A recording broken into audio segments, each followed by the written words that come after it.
This is Standard 8 SPA 3. We're still dealing with statistics and probability.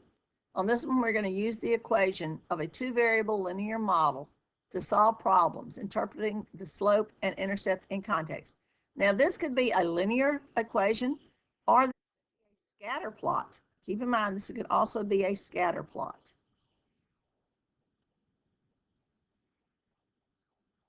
The chart below includes students' math scores and absences. They want you to create a scatter plot of the data.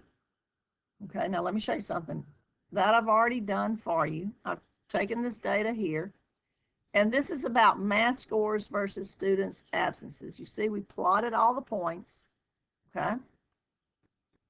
Draw a line of best fit, which I've done for you. Notice this is a line of best fit.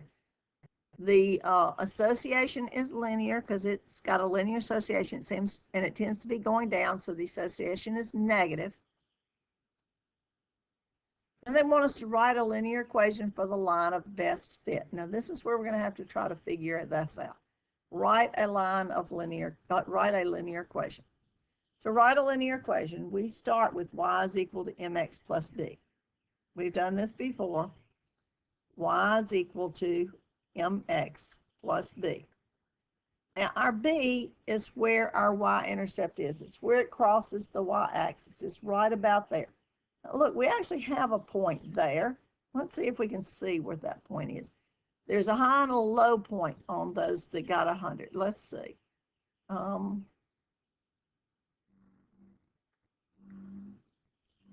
Here's 100. There were 0 absences. One of them's 100, 0 absences. 0 absences, 92. What else do we have? 95. So the one that's in the middle, 95, would be the one that's right there, okay?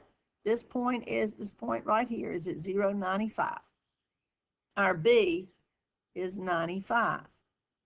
Now we need to find our Y, our slope. We know that, our M, our slope. Our M is always change in Y over change in X.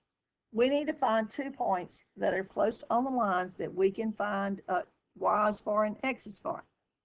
We already know what this point is. This point is at what? 0, 95. We looked that one up. That's right there. 0, 95. Okay. I need to find another point that's pretty easy for me to use. I could use this point right here.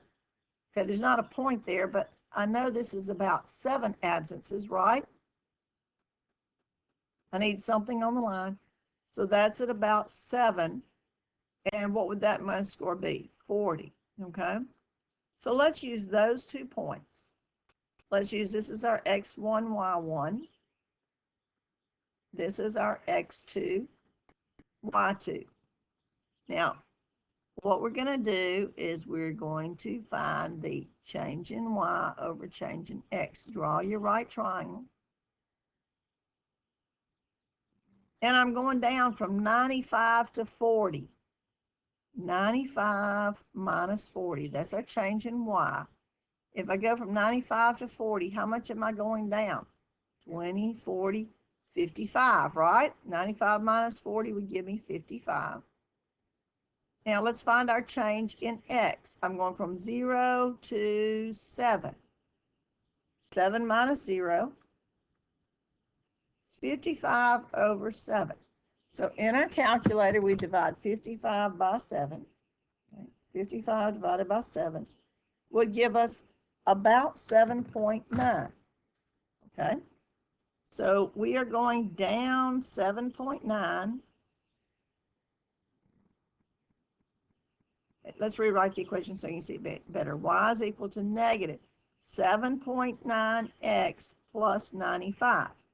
What does this tell me?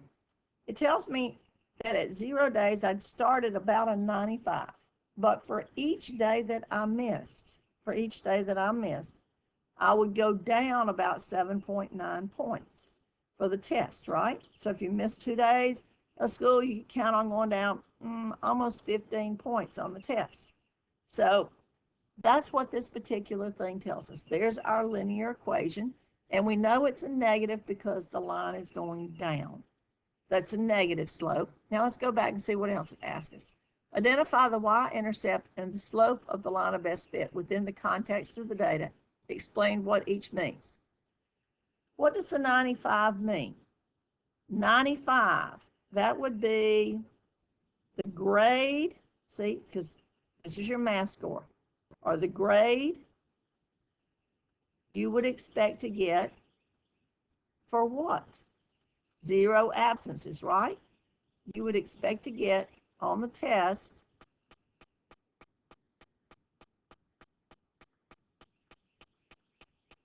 if you have 0 absences, right?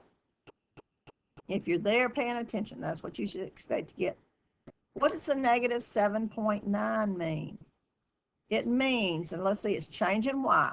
Your math score, math score goes down 7.9 points for each 1 day of absence, right? Math score would go down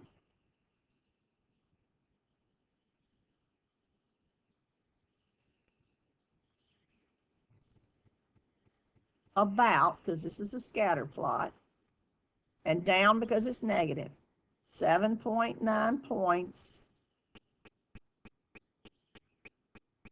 for each day absent, right? That's what that means. Now, is there anything else that they ask us to do? Let's check it and make sure. No, I think that covers everything that they asked us to do, didn't it?